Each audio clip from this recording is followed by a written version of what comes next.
সাংবাদিকদের মুখোমুখি হয়ে তৃণমূল কংগ্রেসের মুখপাত্র কুণাল ঘোষ কি বললেন শুনে নেব। কে নেবে? মুখ্যমন্ত্রী বাড়িটা বিক্ষোভ দেখাবার জায়গা? এটা হতে পারে কখন? মুখ্যমন্ত্রীর বাড়ির কাছে বলেই সেখানে নিরাপত্তা বিঘ্নিত হওয়ার আশঙ্কা থাকে, ব্যবস্থা হয়েছে। কালকে কুণালদা, প্রভাব কি এবারের পরীক্ষা পদ্ধতি বা নিয়োগ প্রক্রিয়ায় পড়বে বলে আপনি মনে করছেন? আমার মনে হয় মানুষ, ছেলেমেয়েরা, প্রার্থীরা অনুভব করছেন সরকার যদি কোথাও কোনো ভুল থেকে থাকে, কেউ কোনো ভুল অন্যায় করে থাকেন, সেগুলো সংশোধন করে স্বচ্ছভাবে সুন্দরভাবে চেষ্টা হচ্ছে। মুখ্যমন্ত্রীর নির্দেশ শিক্ষামন্ত্রী তত্ত্বাবধান করছেন, ফলে এখন অত্যন্ত স্বচ্ছতার সঙ্গে সব ঠিকঠাক পদ্ধতিতে পরীক্ষা হতে চলেছে।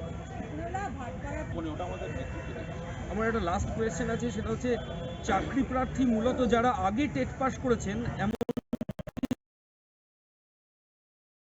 যারা 2022 অর্থাৎ গত সম্পূর্ণ হয়নি, গতকাল বিকাশ ভবনের সামনে নিজেদের মুখে কালি লেপে 2022-এর যারা উত্তীর্ণ বিক্ষোভ দেখিয়েছেন চাকরির দাবিতে, তাহলে কি আবার টেট করা কার স্বার্থ?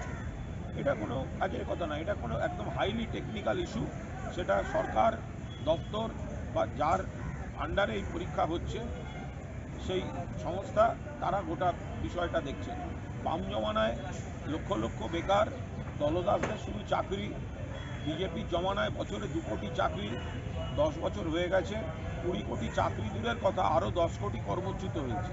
ফলে এই সমস্যাটা সার্বিকভাবে দেখা দরকার। তার মধ্যেও রাজ্য সরকার, তৃণমূল সরকার চেষ্টা করছে।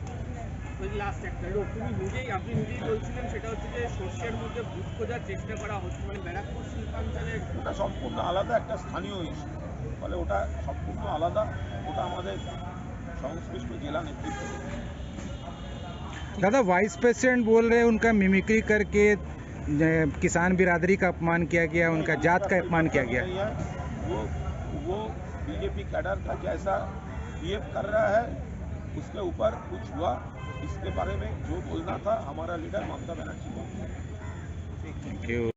বঞ্চনা, 100 দিনের টাকা, আবাস, অন্যান্য ক্ষেত্র মিলিয়ে প্রায় 1,50,000 কোটি টাকা, এটার আদায়ের দাবি এবং তার পাশাপাশি বিভিন্ন প্রতিহিংসা পরায়ণ পদক্ষেপের যে প্রতিবাদ এবং তার সঙ্গে সর্বশেষ এই যে বহিরাগতরা ঢুকে জঙ্গি কায়দায় হামলা করলো, বিজেপির যে এমপি যার পাশে ঢুকলো তার বিরুদ্ধে ব্যবস্থা হলো না।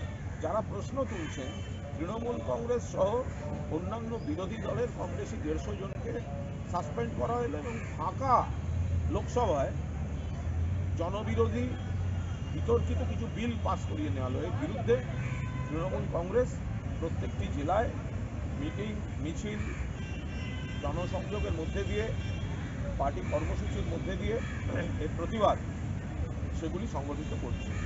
মমতা বন্দ্যোপাধ্যায় কর্মসূচিতে নামছেন জানা যাচ্ছে, তাতে এখনো পর্যন্ত যা ঠিক হয়েছে 28 তারিখ উত্তর 24 পরগনায় মাননীয় মুখ্যমন্ত্রী তিনি একটি কর্মসূচিতে থাকবেন এবং আস্তে আস্তে এই কর্মসূচিগুলি আরও বিভিন্ন জেলায় সেগুলির প্রস্তুতি শুরু হয়েছে। পুরন্দা, আজকে ডিএ মঞ্চে অবস্থান বিক্ষোভ 4টের সময় শেষ, যেটা নবান্নের সামনে চলছে হাইকোর্টের ডিভিশন বেঞ্চের অর্ডারে। তার আগে সকালবেলা মোহাম্মদ সেলিম ওখানে গেছেন, তারপর সজল ঘোষ কিছুক্ষণ পর যাচ্ছেন, দিলীপ ঘোষ যাচ্ছেন, বিকেলে আবার বামপন্থীরা যাবেন। বঞ্চিত চাকরি প্রার্থীদের মঞ্চে আসার আহ্বান জানিয়েছেন সরকারি কর্মী। সব মিলিয়ে একটা বড় প্রতিবাদ অবস্থান চলছে। শেষে আগামীকালের কর্মসূচি সেগুলো ওরা অ্যানাউন্স করবে।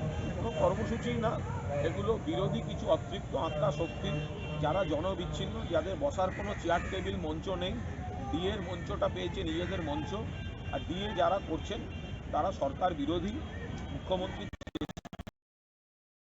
করছেন, সীমিত সামর্থ্য সবে আবার বাড়িয়েছেন। এদের ধর্ণা মঞ্চে বাংলার বকেয়া কেন্দ্র দিয়ে এই দাবি করা হয় না। এরা বিজেপির মদতপুষ্ট, দিল্লি গেলে হিন্দু মহাসভার ব্যবস্থাপনায় থাকে। এরা বিজেপি, সিপিএম, কংগ্রেস, আইএসএফ এদের পৃষ্ঠপোষকতা নিয়ে চলে।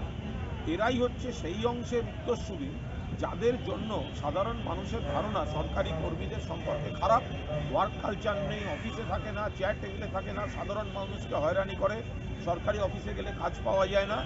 ফলে এই অংশটি সম্পূর্ণ অপ্রাসঙ্গিক তাতে আর কয়েকটা বিরোধী দল সেখানে যদি নেমন্তন্ন বাড়ি বলে গিয়ে থাকে তাদের ব্যাপার।